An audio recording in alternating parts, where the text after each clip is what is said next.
What up, my friends? Welcome back to my channel. In today's video, I am sharing 5 irresistible, crowd-pleasing dessert recipes. As I always say, I'm so excited about this video, and it's because this was actually John's video idea. I don't know if you guys remember, but about a month ago, we did a taste test on a dessert from one of the wholesale clubs, and John had this random idea come up at the end of the video where he wanted me to bake a bunch of desserts, and I joked that the video would be 30 desserts in 30 days and how to gain 30 pounds. We reeled ourselves back in, and we decided to go with 5 different desserts. I had one in mind already, and then I opened it up to you guys in the comments to pick 4 other ones. And you delivered. Okay, I have enough great sounding desserts to probably do 2 more videos of this. But if you have some other ideas that you want to toss down below, don't be afraid to do so because we love desserts over here. So the 5 recipes that I'm sharing with you, first up we have a salted caramel bread pudding. Then we have some lemon bars. I also made an Eclair cake. Then I made a cheesecake stuffed chocolate bundt cake. And last but not least, a Texas sheet cake. All of the recipes for these will be down below, but I'm going to give you a full walkthrough on exactly how I executed it in this video. If you're new here, hi, how are you? Welcome, how is the family? Thank you so much for clicking on that thumbnail and giving me a chance. On this channel, I do a lot of meal inspiration videos. I do some grocery challenges and haul videos at Costco, Sam's Club, Trader Joe's. If you end up enjoying the vibe while you're here, I would love it if you'd consider subscribing. And without further ado, let's dive into the desserts that you're gonna wanna bring to all of those holiday gatherings this year. All right, friends, we are starting our dessert party off with a bread pudding. At first, I had wanted to recreate the bread pudding from the Disney World restaurant Ohana, but it involves flambeing some bananas, and I cannot be trusted with open flames, to be honest. So I decided to simplify it, but don't worry, there was no damage to the level of delicious this is. As a reminder, recipes will be in the description box for all 5 of these. I started by mixing up the custard portion of the dessert. This had eggs, whole milk, salt, cinnamon, nutmeg, and vanilla bean paste, but you could use extract, and then it also had brown sugar. Once it was all combined, I put it to the side and got my oven preheated to 350 degrees. Then I diced up my bread. I had used a regular bread loaf, Hawaiian style. Next time I make this, I may switch it to the Hawaiian style dinner rolls so I could have a little bit more of a chunky style bread. I think that would be really good. This was just a little on the thin side. A brioche I think would be awesome too because it would be a little bit thicker. I placed those bread pieces on a sheet pan and I toasted them for about 15 minutes. Once they were out, I put them into a 7x11 baking dish and spread diced up butter throughout it, as well as some sea salt baking chips from Trader Joe's. If you don't have access to those, I think caramel or butterscotch chips would be great, or you could always just skip that part. Then I poured the egg mixture over top, making sure to press the bread down to ensure it's all covered. I covered it up with foil, reduced the oven to 325, and let it bake for 50 minutes. I then removed the foil and let it bake an additional 10 minutes uncovered. Once I was ready to serve it, I drizzled some sea salt caramel over it. This would be even better with some ice cream on the side, I will tell you that.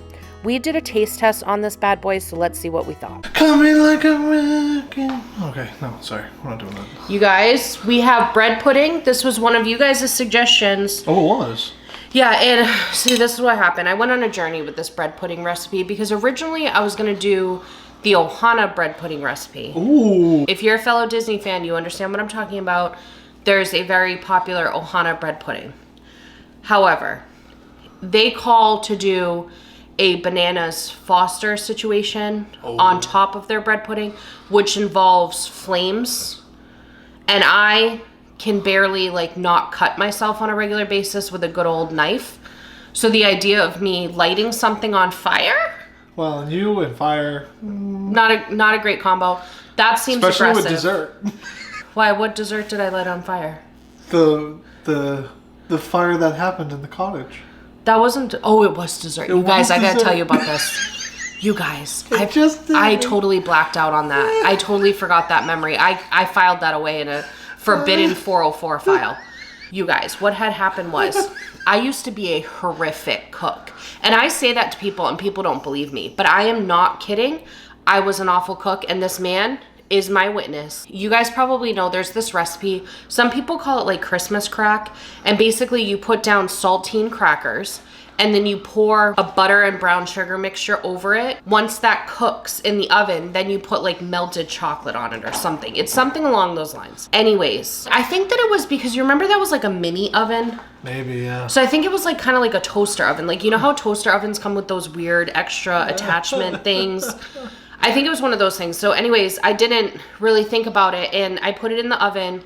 And of course, that entire butter mixture just ran off those sides directly into the gas oven. Thankfully, John had a fire extinguisher in his car. This was like, who has a fire extinguisher? This was like 18 years ago. It was. I just remember her. I was actually outside. Yeah, you were. I don't know if you were plowing or something. I think I was working on the truck. You might have been, yeah. And she came running outside. That the house was on fire. The kitchen is. He literally, thankfully, had a fire extinguisher. When I opened, you could see the flames coming out of the oven, and when I opened the oven door.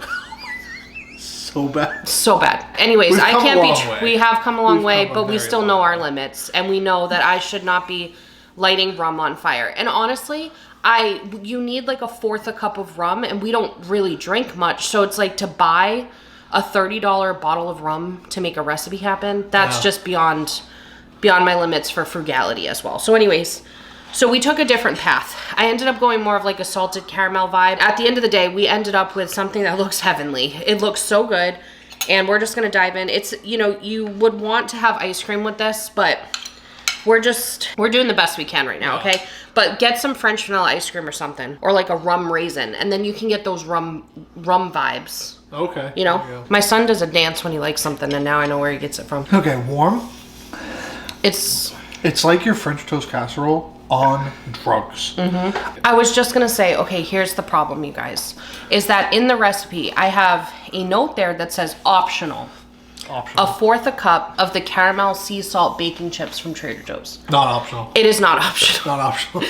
If you don't have a Trader Joe's near you, I guarantee there's some type of a caramel baking chip out there on the Zon, or maybe at Target or something. Find an option, because that was like an essential part of this, I believe, because it was like the salted caramel is not only in that sauce we put on top of it, but it's like worked out throughout the bread as well. It's worked out throughout the bread. That is gonna be one of my top favorite things that I've made. But I love salted caramel, so like just understand, like salted caramel, and John usually doesn't. You like it, it's just not your. Yeah, true. You would rather a traditional caramel than like a salted caramel. I would rather like a chocolate. Anyways, this has to be one of the top things, top desserts I've ever made. For real? No. Yeah. No. False. What? I said one of the. Oh, okay. It's in the top 5 for sure. I'm thinking strawberry shortcake. Bingo. That's my number one. This is definitely in top 5. I'm giving that a 10. Yeah. You're giving it a 10 too? Yeah. Yeah? Yeah. Okay, so definitely make this. And just think, if you had a dollop of Daisy. No, just kidding. Don't put a dollop of Daisy on there. That would be awkward. Do you know what I'm talking about? You know the sour cream commercial? Oh my god. A dollop of Daisy. You know? Don't put a dollop of Daisy. Maybe it would work. But anyways, what I was going to say is a dollop of like French vanilla ice cream. Yes. Like good ice cream. If you had that, it'd be like a 15 out of 5. That is the feedback we're sending over to corporate on this one. And you guys are headed back into another recipe. Next up, we have lemon bars, which I've never made before, so I was really excited to dive into. You guys are going to see it goes a little south, but it wouldn't be my kitchen if we didn't have some chaos. I started by making myself a little crust using some lemon Meyer cookies that I had got at Trader Joe's and needed to use up, and I mixed those with butter and brown sugar. You could just use Nilla wafers or graham crackers, or if you follow the recipe that I've linked down below, he provides a recipe for a homemade shortbread. I used my food processor to pulse it all up, and then I pressed it into a baking pan I lined with some parchment paper. I took out a flat spatula to push it down as much as possible to get it even, and then I baked it in a 350-degree oven for about 20 minutes. While that was going, I put some of the sugar in my food processor and added the zest of 3 lemons. I pulsed it together and then added that to the rest of the sugar. I got to juicing all of the lemons and added the sugar mixture along with some flour and vanilla bean paste to the lemon juice. The very last step is just to add in the eggs and wait for the crust to finish.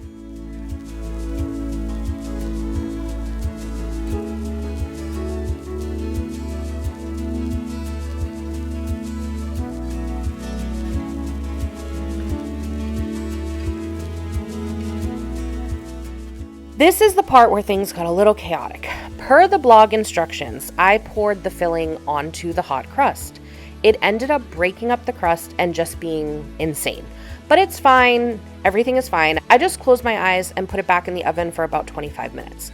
It was supposed to only take 20 or 25 minutes, but I think on my side it actually ended up taking more like 35 or 40. So just keep an eye on it. You want to make sure that it's not liquidy. It can be a little jiggly, which is what mine was, because it will continue to set in the refrigerator, but you definitely don't want it to be liquidy with those raw eggs that you had put in there. So once it was no longer liquidy, I took it out of the oven. I let it cool on the counter for about a half hour, and then I transferred it into the fridge for a couple hours. We did a taste test on this one as well. Let's check in and see what we thought. Friends, we had a little bit, tiny bit of a blooper with this one. I followed the recipe from a blog almost to a T. I did something a little bit different because he made his own crust, like a shortbread crust, but I was like, why do that when you can just take store-bought cookies and make yourself a crust? That's cookie crust? Yeah, just like you would a graham cracker crust.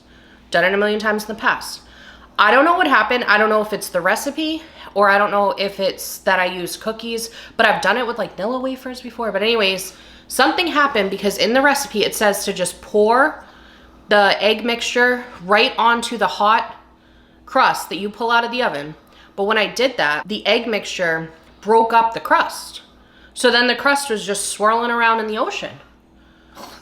So I don't know. Is it my fault or is it the blog's fault? I don't think it's the blog's fault. I'm going to be honest because he had like 4.7 stars average for reviews and there was like thousands of reviews. So I'm probably the problem here. I'm the drama. Everything's fine. The other thing too is that he said that it would bake in like 20 minutes and it was more like 35. So I don't know. I'm having some trust issues. I'm not going to lie because my oven usually cooks fast. So if it took me 35 minutes. But anyways, if you guys make this, follow the recipe. Okay, don't be like Kate. Overall, like look at the bottom. Like it's like an upside down lemon bar. You know how they have upside down pineapple? Yes. It's basically what this is. John doesn't like lemon, by the way. Well, he tolerates it, but it's not his first choice. I know I just said follow the recipe, but in my personal opinion, I don't think anything should be changed. I think you should do it like I did it. Do it like she did it, but serve it upside down. You know what it reminds me of? Is you remember when I used to make those Paula Deen ooey gooey butter cakes? Oh. It's kind of like that. Oh, I forgot about those. Those are so good. If you guys are looking for a really good dessert, just look up ooey gooey butter cake from Paula Deen. If you're looking for cavities all year long, yeah, it's almost like a cheesecake, but it's like a sugary cheesecake. We're getting off topic yet again. Well, first I want to hear your feedback because you're not a lemon boy. I feel like it's lemony, but not over. Lemon. Yeah, it's like a fresh citrus. Yes. Like I enjoy it. Really? Yeah. Because it's not like it has the tang of lemon. Right. It's like sweet lemon. Yeah. It's so good. Yeah. And the crust, at least the top half, that's now the bottom half. Crust, I think is really good. Yeah, because it almost was like caramelized or something. Like it's got like a creme brulee. Yeah. You know what I mean? A mess up turned into a happy accident over here. I'm going to go with a 8.5 for that. I'm going with 6.5. 6.5. Yeah. That's kind of low. You just said you liked it a lot. I said I liked it. I have so many other things I would rather than that. That makes sense. But if that was the only thing, I would eat it and enjoy it. I wonder if you would like this if it was an orange bar. It would probably be like a 9. The other thing that on this guy's blog, not that we can really trust him, I guess. No, I'm just kidding about that. I'm sure he's a lovely person and very trustworthy. I am the drama. Remember that. Anything else I say is joking. He said on there that they freeze really well. So I have a huge tray of these now that I'm going to freeze most of them because these will be nice to just every so often just dip into my little stash. There you go. And have myself a little lemon treat. That's the feedback on that. We're going to get it over to corporate and you guys are diving into the next recipe. Next, we have a super easy no-bake dessert that I seriously could not recommend more. It's an Eclair cake. I started off by making a custard for it. Well, I know it's not an actual custard like we had in the last recipe, but I don't know what else to call this concoction, so here we are. It's just cream cheese, sweetened condensed milk, and vanilla bean paste mixed together until smooth. Then you fold in some Cool Whip and set it to the side. Then you take a box of graham crackers and lay down a foundation of them in a baking dish. Mine was 9 by 13. Don't be afraid to break the crackers up and overlap them as needed to make it work in the shape of your dish. You then put half of the custard mixture over those crackers, repeat with another layer of crackers, then another layer of custard, and then a third and final layer of crackers. Then you're going to take a tub of frosting, chocolate frosting, and spread that out over the graham crackers. The hardest part of this recipe is right here, which is that you just have to cover that up and stick it in the fridge overnight and you can't have it yet. I'm sorry, I don't make the rules. We rated this one as well, so let's see how it did. You guys, the Eclair cake right here. I don't know, am I giving a good enough view of how beautiful this is? How did you make this chocolate? It's just frosting, like a jar of frosting from the store, John. That's correct. It was a very simple recipe. I originally saw this on Six Sisters stuff, but then you guys know me. I had to do my own thing because I'm not like a pudding person. And so everybody that makes this Eclair cake makes it with pudding. So if you guys want an even simpler way, you can go check out the Six Sister stuff version with a pudding. However, I'm not that person. And I have a custard that I put in strawberry shortcake that I'm obsessed with and will use any excuse. Is that what this is? That's what this is, John. It's still super simple. I honestly think it might be easier than pudding because you don't have to like wait for anything to set. But anyways, that's enough. I have to try it. I know what it's. You already know. I know it's going to be amazing. Why are you trying to make a poker face? We all know this is going to be amazing. There's no need to hide it. That's a problem. It's just pure silence over here. When both of the Koskas have been rendered speechless, you know what that means. John, we have another dessert to try after this, so chill out. Here's my thing. Here's his thing. I love a chocolate pudding pie. Yeah, you love the, what do they call those? Chocolate cream pie. I love a chocolate cream pie. That takes a chocolate cream pie and kicks it out the door and says, I'm here. Dramatic. That's like the #1 John approved item ever. You know what I love about it is it's a very simple, straightforward dessert. Like there's, you know what it kind of reminds me of is like a s'mores pie. Oh, perfect. You know what I mean? Perfect. Like it's called an Eclair cake, but I think it's got more s'mores vibes to it. Yeah. It's not heavy at all. It's not like super overindulgent or anything. I mean, I know there's gonna be people out there that are like, that is so sweet. It's definitely sweet, but it's not. I don't know, it's not super like indulgent or anything like that. So I also think this would be like a surefire win. Like if you're going to somebody's house and you're in charge of dessert, there's not gonna be many people except my sister who does not like chocolate who wouldn't like this dessert. I'm giving this a 10. Second. You're seconding that?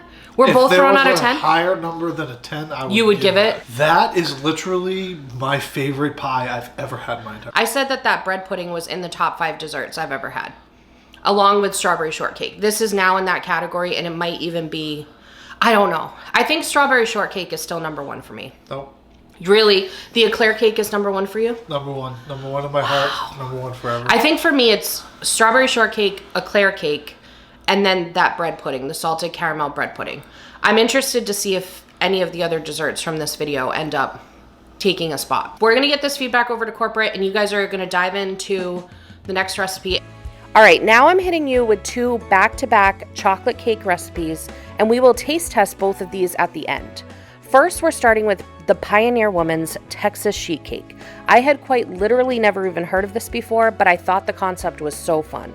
There are 2 steps to this process. First is making the cake base, and then you make an icing for it. For the cake base, you just start by getting some dry ingredients in a mixer, and then on the stove, you're gonna combine some melted butter with cocoa powder and water, and then slowly mix that into the dry ingredients before adding the remaining wet ingredients, which consisted of some buttermilk, eggs, and vanilla bean paste.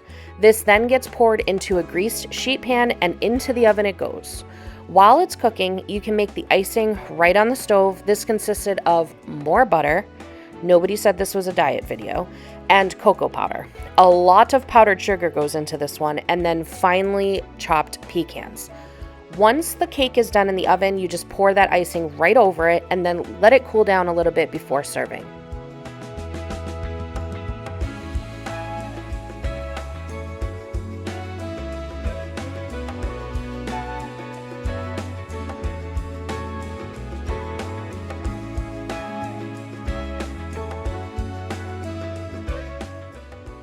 The last recipe up is a cheesecake stuffed bundt cake. This one also has 2 elements. You first make the bundt cake and then you make the cheesecake filling to go in the middle.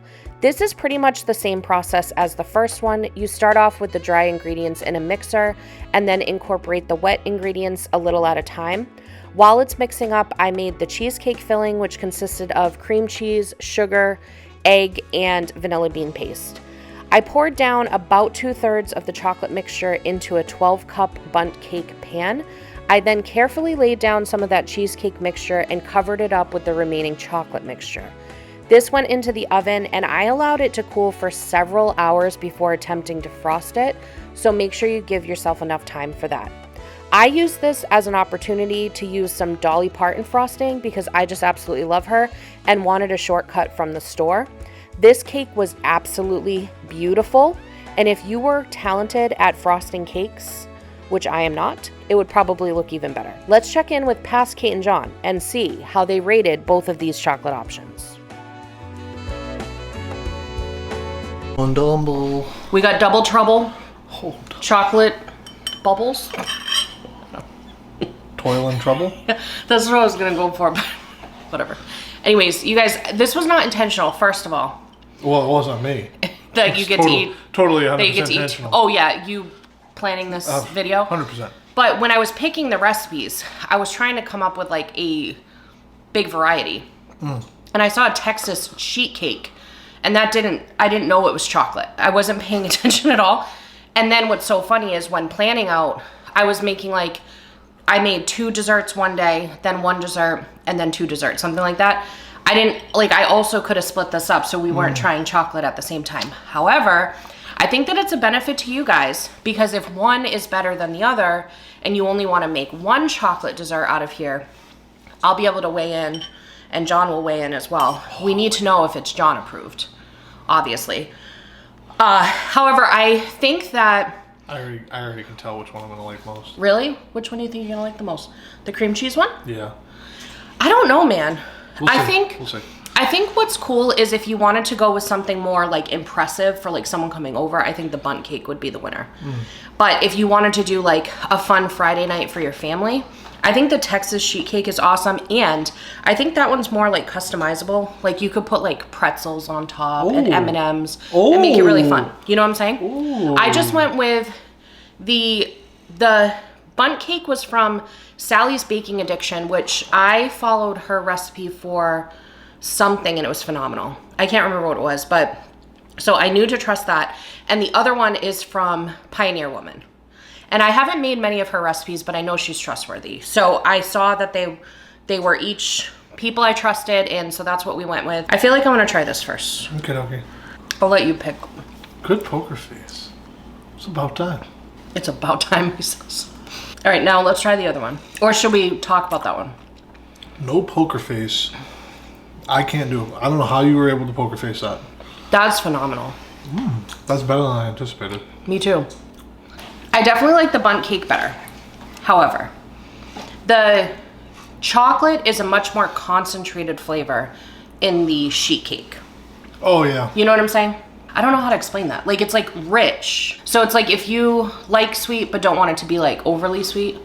It is high on the sweet. Let's go with intensity factors. Okay. On a scale of 1 to 10, I think that the Texas sheet cake, sweet-wise, is like a 7.5. So it's definitely still sweet. I don't want somebody who doesn't like sweet making that because it has like a pound of powdered sugar in the icing. So it's sweet, but very strong on the chocolate, like in a good way. It's like very chocolatey, punchy with the chocolate. The chocolate bundt cake, that's like a 9.5 on the sweet flavor. I agree with that.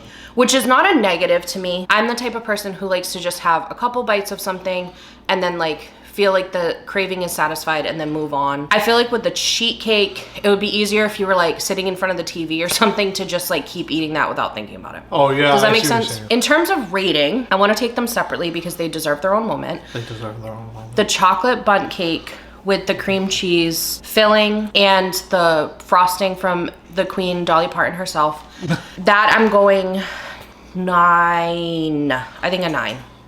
I'm going 9.5. I'm going 9.5. Yeah. The thing I will say is that the person who left the comment recommended making a chocolate whipped cream frosting, and I think that is an excellent idea because I think a chocolate whipped cream frosting would probably lessen the sweet factor.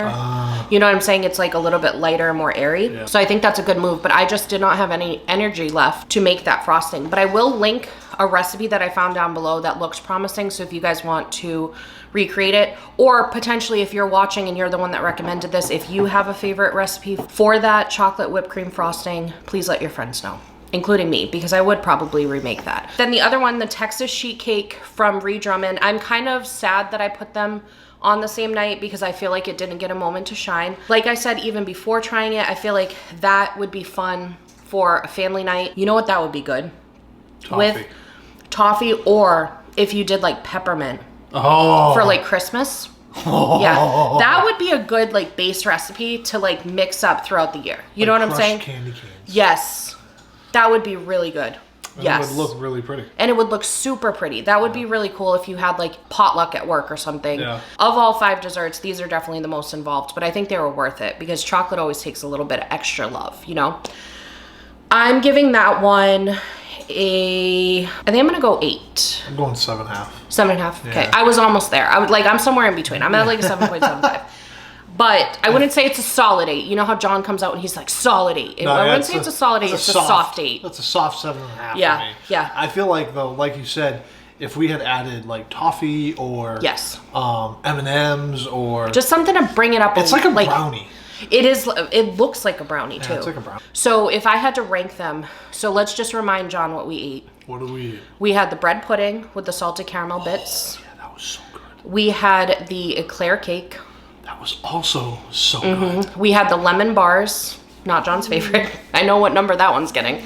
The chocolate bundt cake with the cream cheese filling, and then the Texas sheet cake. I don't know what to do. Okay, so I would say my number 1. This is very difficult, but I think I have to go. Yeah, it's gonna have to be the Eclair cake. Because the Eclair cake, what I love about it is it's simple, so easy to throw together, but massive payoff. Oh my gosh, so good. So I'm gonna go Eclair cake for number 1. Number 2 is that chocolate bundt cake, for sure. Agreed. So thank you so much for recommending that one. Agreed. That's number 2 in my heart. Number 3 for me is the bread pudding. Agreed. Really? Yep. We're lining all the way up. This is where we're about to... No, I think we'll stay. I think I agree. I think number 4 would be the Texas sheet cake. That's number 4 for you too. Yep. And then number 5 would be the lemon bars. Although, to be honest, I kept craving those lemon bars. Those were excellent lemon bars. So if you like lemon bars... Yeah, he doesn't like lemon. But if you do like lemon bars, that is a great recipe. So, except for the fact that I somehow messed it up. But the recipe itself, I'm sure, can be trusted. I'm still craving the Eclair cake. That Eclair cake was so good, you guys. And it didn't last. It did not last. We should not have had that much. We're going to share this with coworkers and our neighbor. Are we, though? Yes, we are. If not, we're freezing some of it. And because that... John, let me show you guys. Look at the size of this cake. John, you're trying to tell me we're gonna eat all of this. Yeah, okay. Okay. Anyways. I agree. We can share. All right, so I hope you guys enjoyed this video.